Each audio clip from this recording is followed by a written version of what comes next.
Le Français Francis Collomb devrait arriver à Paris ce lundi dans la matinée. Otage depuis un peu moins d'un an au Nigeria, il a réussi à échapper à la surveillance de ses ravisseurs.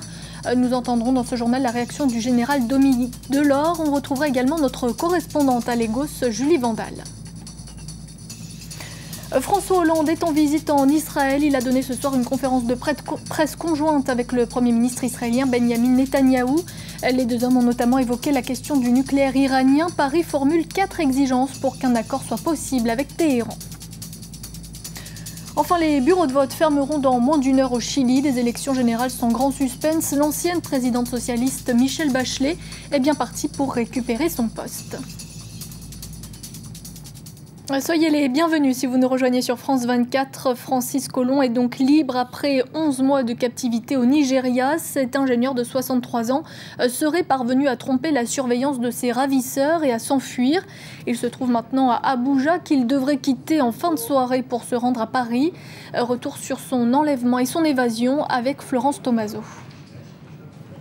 Ce sont les premières images de Francis Collomb depuis son évasion. L'ingénieur âgé de 63 ans apparaît amaigri mais en bonne santé après avoir passé presque un an aux mains du groupe islamiste Ansarou. Le 19 décembre 2012, il est enlevé à son domicile de Rimi, au nord du Nigeria, par une trentaine d'hommes lourdement armés. Le groupe Ansarou ne tarde pas à revendiquer le rapt. Il le justifie par l'intervention militaire française, alors en préparation dans le nord du Mali, et par l'adoption de la loi contre le port du voile intégral en public. Francis Collomb aurait réussi à s'évader alors que ses ravisseurs s'étaient absentés pour aller prier. Il était détenu à Kano depuis environ 9 mois. Et il y a 2 mois, il a été emmené à Zaria. Et avec de la chance, il a été capable de s'évader hier. Il a fui avec une mobilette et il a rejoint le poste de police le plus proche. Il est en très bonne santé. Je pense qu'il sera de retour en France dans la nuit. En visite d'État en Israël, le président François Hollande a salué le courage de l'otage. Cet homme a fait preuve d'un courage exceptionnel. Pas simplement parce qu'il a été retenu en captivité pendant 1 an, mais parce qu'au péril de sa propre existence, il a pu saisir une occasion. Et ensuite, dans des conditions qui peuvent être celles d'un livre d'aventure, il a été capable de retrouver la liberté et maintenant la sûreté. Il y a des Français qui font honneur aux Français. Les proches de Francis Collomb, qui ont appris la nouvelle par un coup de fil du président, attendent avec impatience son retour. L'ancien otage doit rentrer à Paris lundi matin. Et nous sommes maintenant en ligne avec Julie Vandal, notre correspondante au Nigeria. Julie, c'est la première fois qu'un otage parvient à s'échapper du groupe Ansarou. Effectivement, ce qu'il faut savoir, c'est qu'Ansarou est une faction dissidente de la secte islamiste Boko Haram. C'est eux qui avaient revendiqué l'enlèvement de Francis Collomb. Depuis l'apparition du groupe, il y a bientôt 2 ans, et bien Ansarou a retenu plusieurs otages étrangers, des captifs qui avaient jusque-là tous été tués, notamment au cours d'opérations de libération manquées. Il y a d'abord ces ingénieurs, un Italien et un Britannique. Ils avaient été enlevés dans l'état de Birnin Kibi, c'est à l'extrême nord-ouest du Nigeria, enlevés en mai 2011, et ils ont été tués lors d'un raid manqué à Sokoto en mai 2012. Un ingénieur allemand otage a également été tué 1 mois après dans les mêmes circonstances. Et enfin, en février 2013, ce sont 7 travailleurs étrangers enlevés dans l'état de Bauchi qui ont également été froidement exécutés par le groupe. Donc oui, à ce jour, Francis Collomb est le premier otage à survivre à Ansarou. Quel a été le rôle de l'armée nigériane dans l'évasion de Francis Collomb ? Eh bien, ce soir, c'est encore assez flou. À la mi-journée, une source française proche du dossier cité par l'agence France-Presse indiquait qu'une opération militaire était en cours au moment où Francis Collomb s'est enfui. Mais le porte-parole de l'armée nigériane, le général de brigade Olukolade, avec qui je me suis entretenue, ne confirme pas ces faits. Il y a des opérations pour troquer les islamistes dans tout le nord du Nigeria, a-t-il déclaré.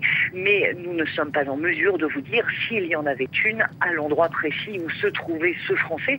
En fait, fait, selon une source diplomatique française, eh bien, c'est une fois que les geôliers se sont aperçus que leur otage n'était plus là, qu'il y aurait eu des échanges de tirs. Et selon cette même source, les Nigérians auraient surtout joué un rôle en fait en sécurisant la zone et en évitant que toute cette histoire ne se termine dans un bain de sang, comme ce fut le cas lors des précédentes prises d'otages d'Ansarou que j'évoquais précédemment. Julie Vandal en direct de Lagos, merci beaucoup. Je vous propose maintenant d'écouter la réaction du général Dominique Delord, ancien chef du centre d'opération des armées. Nous lui avons demandé s'il jugeait la thèse de l'évasion plausible. Généralement, il y a plus d'actions menées pour libérer des otages que des otages qui arrivent à s'enfuir, à se libérer par eux-mêmes. Elle est très intéressante et plausible au regard des informations qui sont en notre possession maintenant. Ce qui me paraît, pour moi, relever du grand intérêt, c'est le fait que cet homme s'est préparé à s'enfuir. On ne décide pas de s'enfuir comme ça d'un instant à l'autre. En fait, c'est le résultat d'une longue maturation, d'une longue réflexion et évidemment en ayant la ferme volonté de s'enfuir. Ça arrive souvent qu'un otage parvienne à s'enfuir avec succès? Oui, c'est arrivé. Souvent, non. C'est arrivé en Afghanistan, notamment un photographe français qui a réussi à s'enfuir après 2 mois ou 3 mois de captivité. Il y a un photographe américain aussi qui a réussi à s'évader dans des conditions encore plus difficiles et qui était resté beaucoup plus longtemps. Et il y a évidemment les exemples que nous avons, pas véritablement de prise d'otage, quoique ça y ressemble, de prisonniers dans des zones de conflit en Asie, qui ont réussi à s'évader dans des conditions parfois tout à fait exceptionnelles. Donc ça arrive. Pour ça, il faut que, évidemment, le prisonnier recueille du renseignement un peu sur ce qui l'entoure, qu'il prépare ça avec la plus grande discrétion, et puis qu'il monte son petit scénario avec de la surprise et de l'efficacité. Puis à un moment, quand l'opportunité, il apprécie la situation, quand l'opportunité semble bien ouverte, eh bien, il faut du courage et de la détermination. Ça veut dire qu'il faut des hommes qui aient véritablement envie d'y aller, de se libérer, avec une prise de risque. Parce que finalement, il ne savait pas trop, s'il était repris, ce qu'auraient pu lui faire les ravisseurs. Justement, la riposte d'Ansarou, il faut s'y attendre maintenant? Vous savez, ce sont des gens incontrôlables, mais qui doivent réfléchir quand même aux conséquences de leurs actes.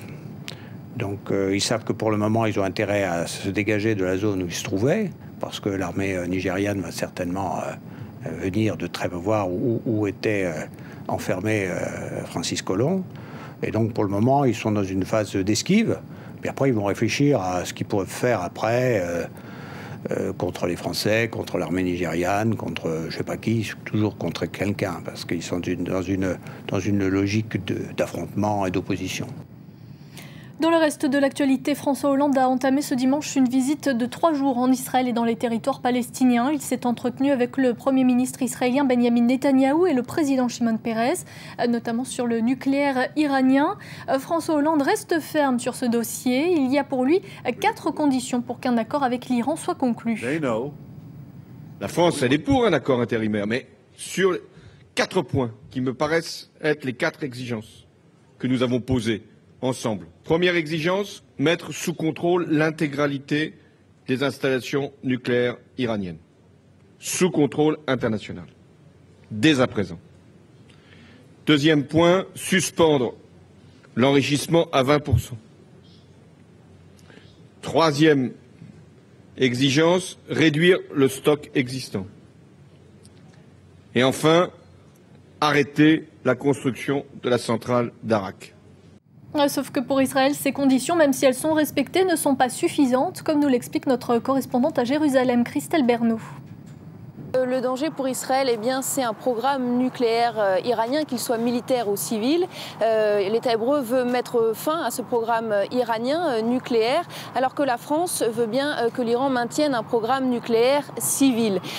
François Hollande qui veut s'en tenir à un calendrier de négociations, Paris qui veut rester dans le déroulement de ces négociations pour parvenir à un accord intérimaire.